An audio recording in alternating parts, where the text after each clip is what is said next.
What's up, crypto junkies? It's Jay, and welcome to what I'm going to call the best set, the number one set of indicators for swing traders, and what we're going to call the exponential moving averages, or EMA cross. Okay, the EMA cross signals our entries, the EMA cross signals our exits. Now, this isn't for advanced traders. This is mostly for beginner traders. This is mostly for people who are looking for a great set of indicators to use to allow them to pick their entry and exit points while day trading.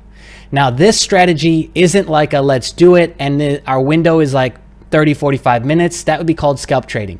This is more of swing trading, meaning it could be a couple hours all the way to maybe even a couple days that our entry and exit points are being defined and making our plays based on that. Okay, so this set of indicators I think is amazing for those who are just getting started in day trading. It's one of the easiest to follow, and the more you use this, you get really good. We're going to not only talk about exponential moving averages, I'm going to stack a few on top. We're going to talk candles a little bit. We're going to talk volume a little bit, RSI and oscillators, and MACD as well. Okay, so if you haven't watched the candle training that I've done, I've also profiled MACD, and I believe I've profiled moving averages as well. The playlist will be somewhere around this video, probably off to the right, but it'll be a related playlist that you can go through. Moving averages are just giving you the price action over a certain amount of candles. There's 4 that you can operate with and an optional 5th that you can use as indication and confluence, okay? That will be used for longer term trajectory. For our swing trading, we want to stop it at 50 or 55, okay? So the ones that I use are the following. The maxed out yellow is 55, and we're going to go down from here. Blue is 21, 13, 9. You can go 8 or 9, 10 to 12, 20 to 23, 50 to 55 here. Okay, I like 55. So 9, 13, 21, 55. And what we're talking about and what we're looking for is we're looking for it to cross over. So when the yellow is on the bottom, when our 55 is on the bottom, bullish. When our 55 is on top, bearish. One more time. When the 55 EMA line is on the bottom, bullish, and when it's on the top, bearish. We're going to go through some actual examples. I'm going to talk through what matters, and we're going to back test this thing. And I am on right now the 1 hour. You got to get used to operating in these different time frames, because they're going to tell you different things, and they're going to give you confluence, or I guess you could say reinforcement of your ideas of what's going on. Some of this stuff is a little bit harder to read once you zoom out in further increments, like the 1 day, the 1 week. So we're going to operate within the 1 hour, because I think that'll be great for example's sake here. We'll probably reference some other things. So we want to go back in time to the very first time it crossed over and was bullish. Okay, so this right here actually is not complete crossover. So we've got our first example right here. So here's what we actually need to look for. Our first indicator is we need a candle that's sprawling across all the moving averages. And it should have wicks. It should have wick action. There should be the bulls trying to pull it up and the bears trying to pull it down. That's these wicks. That's these little thin lines. Remember back. Again, if you need to watch the video on wicks and candles, then you can check that out. We also want to see a little volume happening here. These look good right here. We see a volume increase happening here. After we've seen some indecision, we've seen this little bit here. We've seen a big candle here sprawling across the EMAs, but look what's missing, volume. Dragonfly doji, which is indecision. More sprawling across the EMAs. Okay, hammer. Here's another one sprawling across, missing a little bit of wick, but we see volume, and we see the second indicator. So it's sprawling EMAs, volume, and the confirmation candle. We want to not only have a wick, but it needs to open where the last candle closed and close higher than the last candle closed. Does that make sense? So this stacking, okay, which is, remember, 3 nights, stack, stack, stack. So we want this situation right here. And what do you know? This is at almost the very beginning of that crossover. If we zoom in, we see the crossover happening right here to where our 55 EMA is crossing over from bearish zone to bullish zone. So this, for a lot of people, would have been their entry. It was right here, these two. Okay, this one and 2, and we got our volume up. So this would have been our entry. Okay, and we don't sell until the EMAs cross over again. So we're looking for it to cross over and go bearish again, which is actually right here. So if we look at this entry, this is the 27th, 5 p.m. I don't remember what timestamp I'm on. I think I'm on UTC on this. And we would have stayed in the trade to the 27th, the 28th, today's the 30th, the 27th to 28th, and this would have been our zone right here, the 29th. So 2 days we would have been in that, and our exit would have been somewhere around in here, all right? Let's use this as our wall, okay? Like look right here, whoop, right here, you see that's our wall. So these candles haven't been formed yet, okay? We're in the trade. We got in the trade right here. We're in it, okay? So we got in the trade, entry. We're just watching, we're watching. Keeping an eye on this, okay? It looks like we finally broke. Here's the lines really, the EMA is really starting to open up. Okay, that looks good, that looks good. Really starting to open up. We see some action on the horizon. We see this and these coming closer together, right? You see they're starting to kind of form together. They're all heading towards a point, okay? We got some indecision happening. Then we've got a huge sell candle right here. I think for a lot of people, this would have been an exit point. And we keep watching as these are formed. Okay, got some indecision, hammer, doji. This one's almost there, but we're starting to close below. This would have been it right here. We're starting to close below the EMAs. This one opened at the low and closed lower than the previous low. So what this means is that this is a stacking down, and we're closing 100% below the EMAs. So this would have been your exit point right here. But if you messed that up and you missed it, you would have been in this and you could have just used this right here, the EMAs themselves. Okay, finish crossing over right in here. And you could have sold off right in here as well. So you didn't have to grab this one. You might not get the perfect situation every time, but you had plenty of opportunity here to sell, sell, sell, sell, sell. All these closing below the EMAs, which is what we're looking for on a sell. You could have kept having opportunity after opportunity until here we are today, okay? Now, if we were to just look at that, were to just look at our spread here, what we would have grabbed is our entry would have been right here. And let's say we exited right there. We're looking at a 2% gain. The thing I wanna really make clear with the EMA strategy is you will not win every single time. You won't. But more times than not, you will win. So you should, as long as you're tracking this, you should end up with more wins than losses. And again, this with no other confluence, this with no other indicators, you're only going off of this. You're not gonna get the best profit zones. Like you're not gonna be selling out up here, maximum profit every single time. You're gonna be missing windows like this, okay? Now, if you were to incorporate a couple other strategies, which is when you see a 3-night situation like this, not 100% 3-night, but it's pretty close, you would have actually pulled out some profit right here, because you would have recognized that this is a high and you would have pulled a little bit of profit out of here. And then you would have sold the rest off on the crossover. But if you would have just stuck to the crossover, you're almost at 2% gain just from that little play. But let's keep looking. Let's go back in time. So if you would have came in further back, this was another entry point to everything we just saw. Okay, so this one was right. The first one we looked at was right here, but we actually had another one happening right in here. This would have been another entry point. Pretty similar, a little bit lower, but it had a little more profit. Okay, and that's all we're looking for. So if you go back through and back test this, you would see just how easy of a strategy this is. Okay, so our buy-in would have been here. Let's look at, everyone wants to see the best possible example, right? So let's use this little run up right here. This is a good one. We're looking at our entry at the bull zone. For some people, this would have been it right in here. If you missed that one, you had another opportunity, you had another window right here. So let's just say we missed this one and we grabbed this one right here. If you look, it's actually about the same entry points. So what we see here is just some beautiful lateral motion running up and down. If we were running the Mad Hatter strategy, the Bollinger Band strategy, this would have been pretty beautiful right here, because we would have been running this spread, this whole spread, making some good money off BTC. But let's take a look here. Let's zoom in just a bit. And we see right here, the crossover. So that was the sell point for the last one. And we see once again, here is our entry point. And what we see is we see candle, we see 3-night scenario, which is always good indication of bull zone coming. And we've got this one sprawling across, this one opening and closing higher than this one. We've got some wicks on there. This one, this would have been maybe your entry candle. Maybe even if you missed that, enter on this candle, and that is where you entered. And we would have ran that, okay? Strong hands the whole time. We're watching, watching, watching. Huge run up. Maybe we pulled a little profit here if you're incorporating some other strategies. Maybe pulled some profit here. Huge fat green candle. What is this? Over $1,000 candle on the 1 hour. All this, you're still in it, you're still in it. And then finally here, if we're watching, we start to see what? We start to see the lines come together. That's what you're looking for. It's a very easy way to see what's coming up ahead. Okay, it looks like they might be pinching together, those EMAs. Then we see this sprawling across. Not all of them. Okay, we're starting to get a little nervous. We see this. We see this candle right here. We see a green sprawling across the EMAs, and then the same thing on the red. That right there would have been your exit. Because now what we see, and let's say you missed it, but you're just watching and you're like, oh, okay, here's that red candle, here's that sell candle.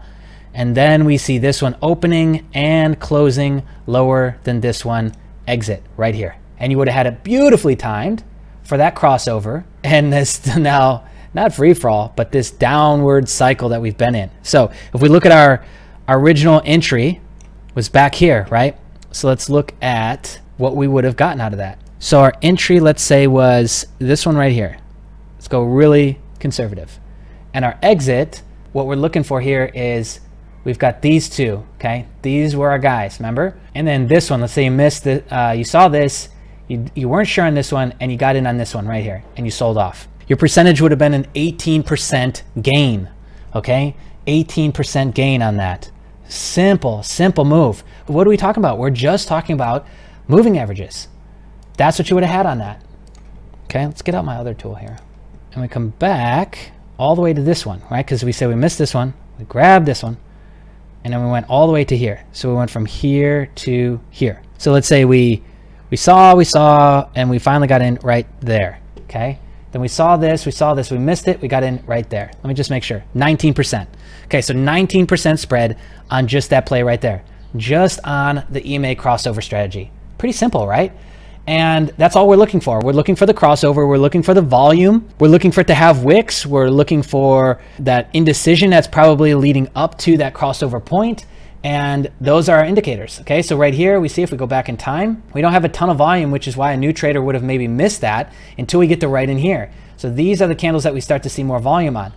And if we totally flat out were just super slow and missed it, we would have waited all the way till here and cut our percentages massively. But it would have still worked. So even if you got out way down here at this big long red candle, you said, oh man, okay, ship is sailing, let's get out, still 15%.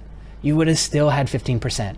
These plays all day, even when done far from perfectly, are there for you, okay? So if we play this even more conservative and we say, oh, well, wait a second, Jay, like we missed this one, but the volume was there, so you probably would have seen this one. But if we missed it, and we kept going along, okay, not a whole lot of volume, little bit here, but let's say we totally screwed up and we just saw this big spike and we got in right here. Let's bring our bottom back up to here. Still 10%. Still 10%. Also, too, keep in mind that like some of these spreads are going to be tighter. That's why you got to really get good at the indicators in and around just the crossover. The crossover isn't just enough. So we have to look at that volume. We have to look at the candles, how they're closing across the EMAs. How the next one has to close higher than the previous one and open higher than the previous one. Those are the different layers of indication, okay? Now, we can add in this big fat pink line is our 100 moving average. So this is the price action across 100 candles on the 1 hour. So that's 100 hours of action that we're measuring. As you can see, like this was very obvious that this was happening. And we can even see coming up on the horizon, we go from this big gap here, big gap on our EMAs. Uh-oh, they're starting to tighten up. What's going on here? Starting to tighten up. Tells us this would have been the culmination if you completely missed all of this, but you wouldn't have. You would have freaked out and sold out on this big red candle, but you might have even gone in back here and sold out. Might have been here, might have been here. It's going to be different for everybody because the emotional roller coaster is different for all of us. Let's get rid of that. Let's see if we can't bring up RSI. There it is. Cool. RSI, we would have seen these things too. Oh my gosh, what do you see here? Especially on this big obvious one that I just said, but let's go back because we had volume spike right here. See our volume spike? We might have seen it right here if we were really looking. Okay, seen it coming up here. Let's say we missed it, we would have seen this big volume spike here. Even though we have already crossed over the EMAs here, we weren't on the actual trigger candles, which is why I said, you know, maybe you missed it. And maybe you've seen it right here. Okay, and you started to come in right here. Second set of indicators. Nope, maybe we missed that because, hey, this next one was red. This all looks very confusing for somebody who's a beginner. Okay, we missed that one too. keep rolling along. We would have seen this again. We don't have the volume there or here. And like I said, we would have come all the way to here maybe. But you can see the reflection of these things. Look at our RSI now. Look down. We're starting to see that sweet spot, that sweet zone. We're above 60 right here. Peaked 60. This one here, we're seeing a nice peak up from where it was. So if we just saw this forming, I'm looking at the RSI right now. Let's say this is happening in real time. We would have been looking at the candle formations, would have seen this big volume spike on our volume, you know, because again, we're not fitting the full criteria. We've got this one and this one, but the volume isn't there. We're consolidating our EMAs, but where does the actual cross happen? The actual cross happens right here. We would have seen it. But hey, maybe we missed that because, hey, Jay, the volume's not there. Okay, volume's still not there. We started to see a little spike there. Volume's still not there. But we're seeing spikes on the RSI. Then we see this. This is like the big obvious indicator. We're closing above the EMAs. We've sprawled across them here. Little 3-night scenario here. Finally, we're closing above the EMAs. That is like your obvious indicator when it's closing above the EMAs. Opening and closing above the EMAs, not even touching them. That right there. And what do we have confluence in? Our RSI, volume, therefore the candle. So even if we would have missed it, we would have just gotten in way up here, maybe even like halfway through. We're seeing that candle being formed, huge volume. Still would have seen 8%. So now let's keep going. Our RSI gives confluence to everything going on. It literally mimics. We could, if we're into Elliott waves, we can measure the waves on the RSI and count them on the RSI just like we can on the candles. So we would have seen that. We would have seen that going on, and then we would have finally come to the conclusion here. We're heading bearish, right? Like, look at this. We're heading super bearish down right there. And what do you know? Matches it. Okay. Oh, wait. Our EMAs are about to cross over. Super bearish on RSI. Volume is way down, way down, way down, way down, way down, way down, way down. Volume spike on those sell orders. That would have been like, okay, damn it. I missed all those indications. This is like the slap in the face. Jay, get out now. Okay. And you would have still had 8%. Now, if you were to take this on a tighter spread, you see how you might actually get yourself into trouble if you're not paying attention to confluence, maybe bring in some other indicators in there as well. And I don't know how it is with other trade communities, but definitely in Crypto Junkies, if you're seeing that on the horizon and seeing that form and happen, and you need some opinions on it, like let's say you open the trade back here, you're in it, and you're like, we're coming up on this zone here, and you're waiting for your exit, then you would just ask for help. You would just ask, hey, doing an EMA crossover, how are we looking for my exit?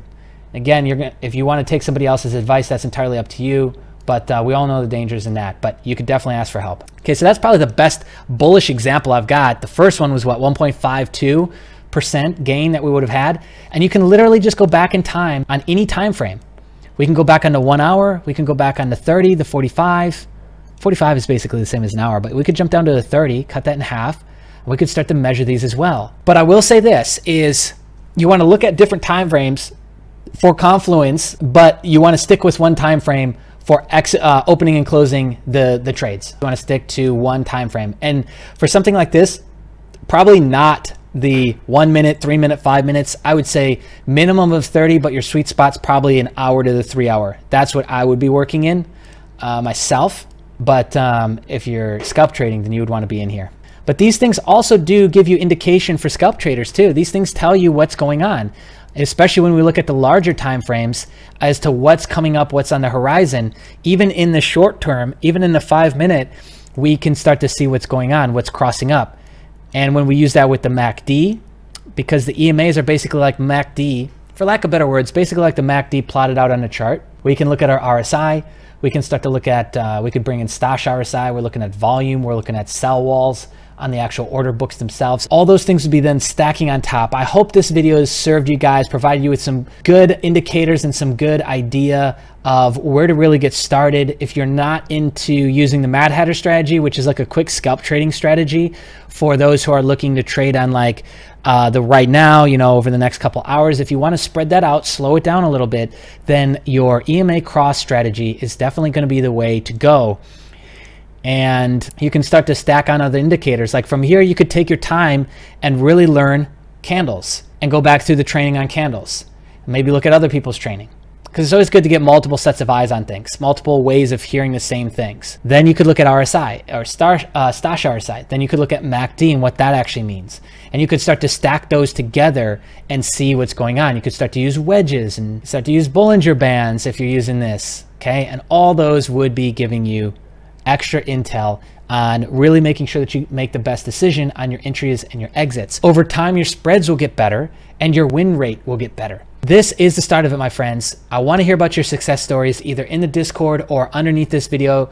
Put this to use. Go try this right now with $10, $15, $20. Give it some time over the next couple days to put this into use and let me know your result. I want to hear about your successes in the comments section below. Who knows, maybe I'll give away some free BTC for your efforts or one of the other top coins that I'm constantly holding. All right. If you're new to the channel and like what we're doing, hit the subscribe button, hit the bell notification so you get an email when we go live, an email when we upload new training like this, and you can put it into action to start making more money right now in your portfolio. Be on the lookout because there'll be more video training hitting the channel soon. See ya.